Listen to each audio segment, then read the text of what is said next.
Hi நண்பா நண்பி, இன்னைக்கு நம்ம எந்த படத்தோட ரிவ்யூ பார்க்க போறோம்னா கமலஹாசன், சித்தார்த், பிரியா பவானி சங்கர், சமுத்திரக்கனி அப்படி நிறைய கேரக்டர் நடிச்சு ரீசெண்டாக ரிலீஸ் ஆன இந்தியன் 2 படத்தோட ரிவ்யூ தான் நம்ம பார்க்க போகிறோம். இந்த படத்தில் நம்ம சித்தார்த் அவங்க ஃப்ரெண்ட்ஸ் எல்லாருமே பார்த்தீங்கன்னா ஒரு யூடியூப் சேனல் ரன் பண்ணுவாங்க.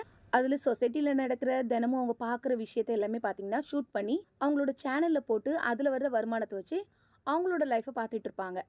இப்படி நல்லா போயிட்டு இருக்கும்போது இவங்களுக்கு பார்த்தீங்கன்னா தேவையில்லாத பிரச்சனை வர, அப்போ அவங்க ஃப்ரெண்ட்ஸ்லாம் பார்த்தீங்கன்னா இதெல்லாம் தட்டி கேட்க யாருமே இல்லையான்னு கேட்க, அப்போ நம்ம சித்தார்த் அவங்க சொல்லுவாங்க, ஒருத்தர் இருந்தாரு, அவர் தான் இந்தியன் தாத்தா, கண்டிப்பா அவர் வருவாருன்னு சொல்லுவாங்க. அப்படி சேனாபதி வர்ற இந்தியன் தாத்தா இந்த பிரச்சனைக்கெல்லாம் முற்றுப்புள்ளி வச்சாங்களா இல்லையாங்கிறதாங்க இந்த படத்தோட கதையே.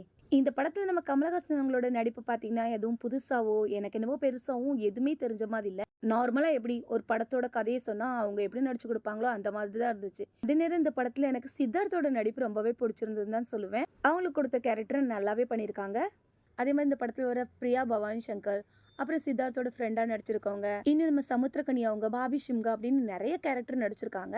எல்லாருமே பாத்தீங்கன்னா அவங்களுக்கு கொடுத்த கேரக்டரை முடிஞ்ச அளவுக்கு நல்லாவே நடிச்சு கொடுத்துருக்காங்க.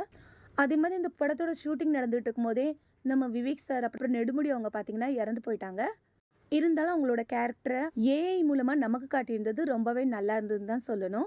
அதே மாதிரி இந்த படத்தை பார்க்கும்போது எனக்கு தோணுச்சு, பேசாம படத்துல எதுக்கு சண்டைலாம், வர்மக்கலை தெரிஞ்சிருந்தாலே போதுமேன்னு தான் தோணுச்சு.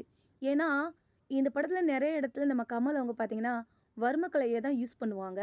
அதே மாதிரி சங்கர் அவங்க படம்னாலே பாத்தீங்கன்னா எப்பவுமே பிரம்மாண்டமா இருக்கும். ஆனா எனக்கு இந்த படத்துல எதுவுமே பெருசா படலைங்க. மொத்தத்துல நான் இந்த படத்தை பார்த்துட்டு ரிவ்யூ சொல்லணும்னு நினைக்கும் போது நான் பார்ட் 1 பார்த்ததே கிடையாது. இதனாலவே பார்த்தீங்கன்னா நான் பார்ட் 1 பார்த்தேன். இந்த 2 படத்தையும் வச்சு பார்க்கும்போது எனக்கு என்னவோ இந்த இந்தியன் 2வோட ஃபர்ஸ்ட் பார்ட் ரொம்பவே நல்லா இருந்துச்சுன்னு தான் சொல்லுவேங்க. மொத்தத்துல இந்த படம் கமல் ரசிகரா இருக்க எல்லாருக்குமே என்னோட பாயிண்ட் ஆஃப்ல பிடிக்கலாம். ஸோ அதனால மறக்காம தியேட்டர் போய் எல்லாரும் ஃபேமிலியா அந்த படத்தை பார்த்து என்ஜாய் பண்ணுங்க. பிடிச்சிருந்தா நம்ம சேனலை சப்ஸ்கிரைப் பண்ணிக்கோங்க.